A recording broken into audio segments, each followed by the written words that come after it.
नसतं की वेळ दिला जात नाही. बरं. उद्धव ठाकरेंनी त्याची स्वतःची उत्तरं दिलेली आहेत कालच्या मेळाव्यात. पण ओमराजे यांचंही काल तेच म्हणत होते की पुढचं राजकीय अस्तित्व टिकवणं. ओमराजे हा एक भंपक माणूस आहे. राजे शब्द काढायचं का आमचे चंदनशिव म्हणाले.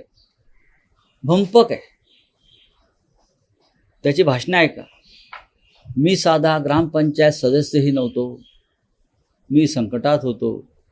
उद्धव ठाकरे यांनी माझं बोट धरून मला आमदार केलं. मला 2 वेळा खासदार केलं. मी त्यांचे ऋण आयुष्यात विसरणार नाही. मी त्यांना माझ्या जीवनभरात कधी सोडणार नाही. आणि मी जर त्यांना सोडलं तर धाराशिवच्या जनतेने मला जोड्याने मारावं. असा हा माणूस. मी स्वतः धाराशिवमध्ये उद्धव ठाकरेंबरोबर त्या प्रचारासाठी 3 दिवस काढलेले आहेत. उद्धवजींबरोबर. उद्धवजींनी लोकसभा प्रचारात 94 सभा घेतल्या. बाहेर पडले नाहीत म्हणून घेतल्या का? 94 सभा घेतल्या.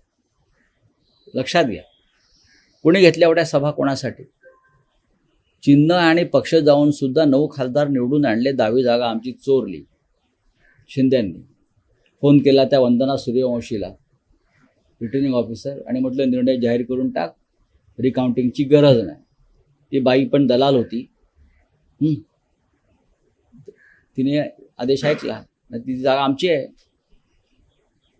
ती शिंद्यांची दलाल होती, एजंट होती. तिच्यावर नंतर काय भ्रष्टाचाराचे कसे केसेस आणि आरोप झाले आणि कारवाया झाल्या आपण पाहिलं असेल त्या बाईवर. तर अशा प्रकारच्या गोष्टी आहेत. तर तुम्ही काय सांगताय आम्हाला? ओमराज काय म्हणतो आणि अष्टीकर काय म्हणतो आणि संजय दिना पाटील काय म्हणतोय? सोडून द्या आता. हे गोष्ट गेले ना. शेणात